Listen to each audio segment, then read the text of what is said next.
دین کا اثبات احادیث رسول سے ہی ہوتا ہے، جو کہ ولی عہد کی نفس پرستی اور مغرب پرستش سے ٹکراتی ہیں، رکاوٹ بنتی ہیں۔ تو بگڑے شہزادے نے بجائے اپنی اصلاح کے احادیث کو ماخذ دین ماننے سے ہی انکار کر دیا۔ خواتین کے ڈریس کوڈ کو پردہ اور حجاب سے آزاد کرنا، اس پر متعلقین آل سعود ششدر تھے ہی کہ ولی عہد نے اپنے حالیہ انٹرویو میں اسلام کی نظری بنیادی اساس پر بھی حملہ کر دیا ہے۔ اگر اللہ کے نبی کی بات حجت سند اور ماخذ دین نہیں تو کیا ولی عہد یا آل سعود کی بات سے دین اخذ کیا جائے گا؟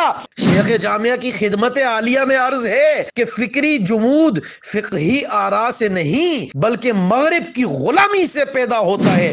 سعودی ولی عہد کا احادیث کی اتھارٹی کو چیلنج۔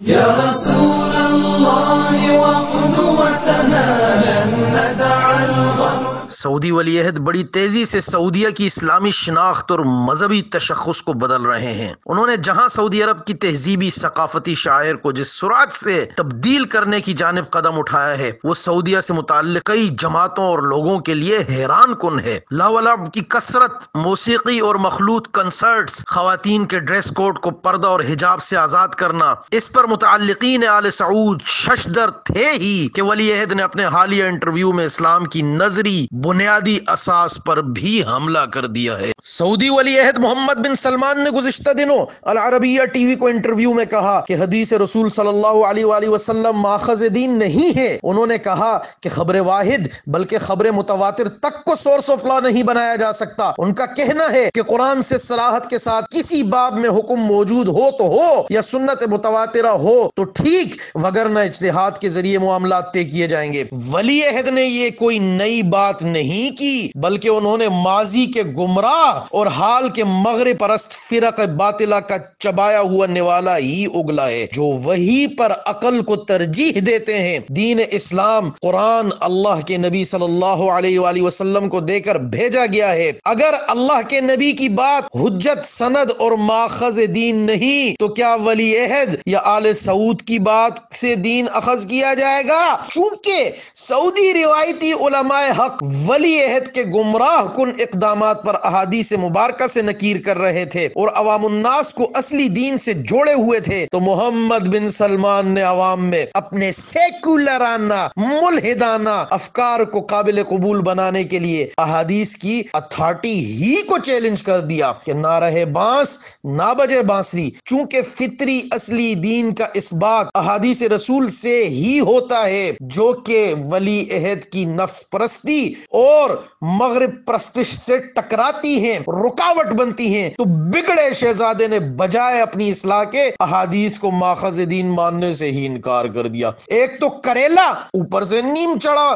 ولی عہد نے تو جو کہا سو کہا، لیکن مصر کی ریاستی پالیسیوں کے تابع بظاہر دینی ادارہ جامعۃ الازہر کے شیخ نے بھی ان کی تائید کر ڈالی۔ شیخ الازہر نے ان کی حمایت کرتے ہوئے لکھا کہ فقہی آراء مقدس اور ناقابل ترمیم ہرگز نہیں ہوتی، فقہی آراء کی تقدیس سے فکری جمود پیدا ہوتا ہے۔ شیخ جامعہ کی خدمت عالیہ میں عرض ہے کہ فکری جمود فقہی آراء سے نہیں بلکہ مغرب کی غلامی سے پیدا ہوتا ہے۔ خیر، کچھ عرصہ قبل اسی ولی عہد کا ایک انٹرویو بہت مشہور ہوا تھا جو انہوں نے CNN کو دیا تھا، جس میں انہوں نے انکشاف کیا کہ سرد جنگ کے دوران مغرب کو اسلامی دنیا میں وہابیت کی ضرورت تھی۔ ہم نے مغرب کی ضرورت کو محسوس کرتے ہوئے وہاں مدارس اور مساجد کی تعمیر میں سرمایہ کاری کی۔ ولی عہد نے پہلے تو سعودیہ کے سرکاری مذہب وہابیت کا انکار کیا، اسے متنازع بنانے کی کوشش کی، اور اب اسلام کی اتھارٹی احادیث ہی کو چیلنج کر ڈالا۔ لگتا ایسے ہے کہ ولی عہد مارٹن لوتھر کی راہ چل رہے ہیں، جیسے انہوں نے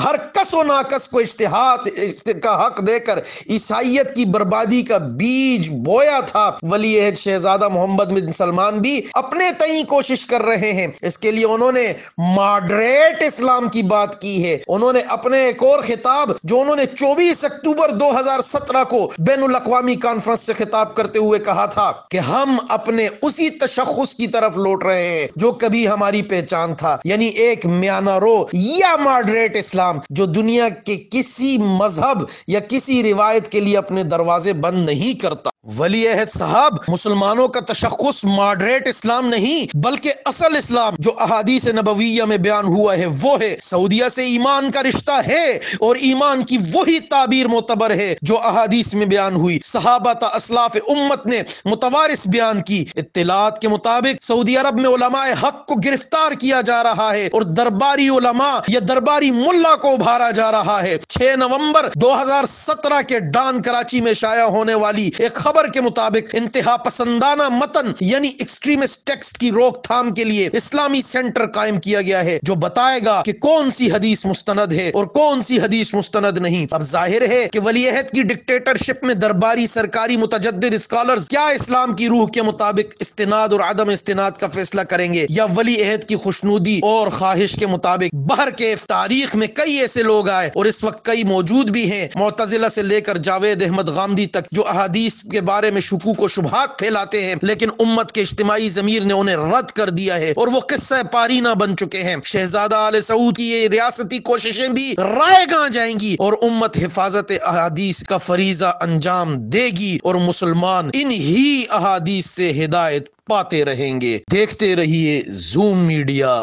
آفتاب نذیر۔